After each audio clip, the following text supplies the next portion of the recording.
जिला collector madam ने ये नवाचार लिया, हो सकता है आप इसको चेंज भी कर सकते थे, लेकिन आपने ये उचित समझा कि शिक्षा विभाग में अगर इन बच्चों के साथ में काम किया जाए, क्योंकि हम धीरे धीरे करके किताबों को पढ़ना, चाहे बड़े हों या बच्चे हैं, क्योंकि हमारी आदत से ये छूटता जा रहा है या हम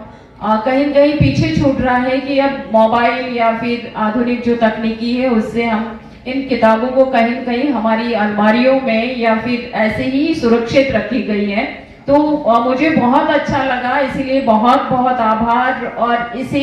हम रेगुलर रखें, निरंतर रखें, क्योंकि इससे आप लोगों को भी लग रहा होगा कि पहले हमारी क्लास में हम कहीं कहीं संस्था प्रधान है तो हम भी पढ़ाते हुए आ रहे हैं, किसी न किसी क्लास में हमारा अपना विषय रहा है, तो हमने भी लगातार ये देखा कि एक क्लास में चाहे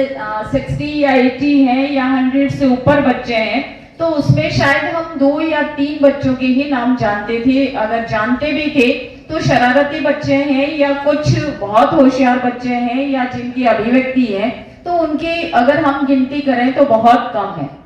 थी। लेकिन अब धीरे धीरे अगर किसी भी संस्था प्रधान से पूछें या सब्जेक्ट टीचर से भी अगर बात की जाती है तो वहां से ये आंसर मिलता है कि ये जो बच्चा कभी भी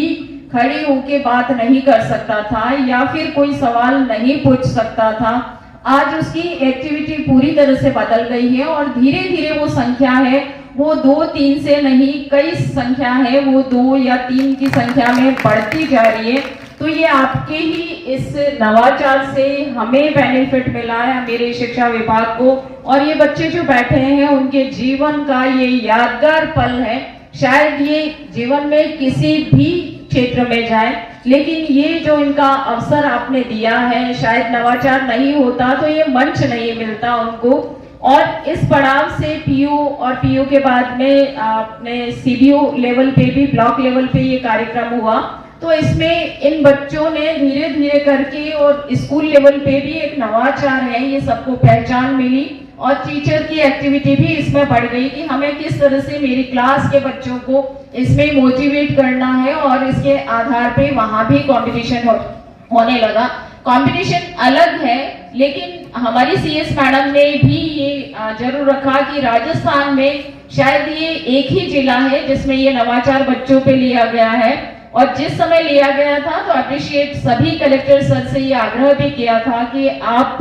ऐसा जो डूंगरपुर ने नवाचार लिया है, ऐसा अगर सभी कलेक्टर सर लेते हैं तो ये बच्चों के लिए और विभाग के लिए बहुत बड़ी उपलब्धि होगी और इन बच्चों को बहुत सारा बेनिफिट अपने जीवन में, जिस पड़ाव में ये अगर एजुकेशन कर लेते हैं, इसके बाद में इनको जो महत्वपूर्ण भूमिका जो रहती है अभिव्यक्ति की, वो किसी भी मंच पे जीवन के किसी भी एरियाज में होती है, तो वहाँ बहुत ज्यादा आवश्यकता होती है। लेकिन अन्य जिलों में लिया या नहीं लिया, हमारा ये कंटिन्यू इसका इफेक्ट जो है आने वाले समय में राजस्थान के सभी जिलों में सर के द्वारा लिया गया, इसका इफेक्ट आप सभी को पता है कि हमारा शाला दर्पण पे जो एंट्री है या टैब जो इसको रेगुलर किया गया है या पहली बार इसमें लिया गया, तो वो केवल और केवल कलेक्टर सर के ही प्रयासों से ही राजस्थान लेवल के शाला दर्पण पे ये एंट्री की गई। आने वाले समय में राजस्थान के सभी जिलों में, क्योंकि लाइब्रेरी मात्र एक कोने में रह गई थी या किसी एक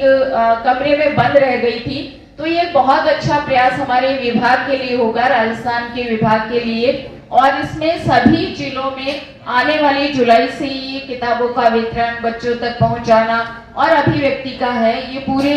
जिलों में भी संभावना बन रही है कि सभी में ये कार्यक्रम होगा एक नवाचार के रूप में। बहुत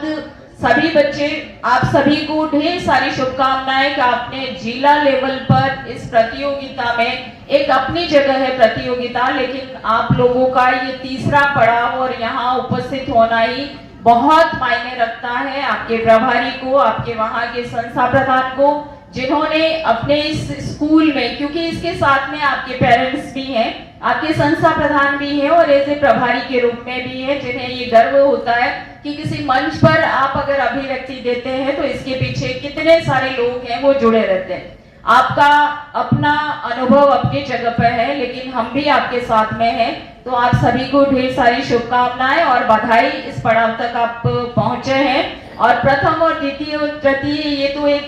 परिणाम है या अंतिम एक मूल्यांकन का आधार होता है जिसे हमें करना ही होता है। तो इसमें प्रथम और द्वितीय तृतीय रहे उनको भी ढेर सारी बधाई।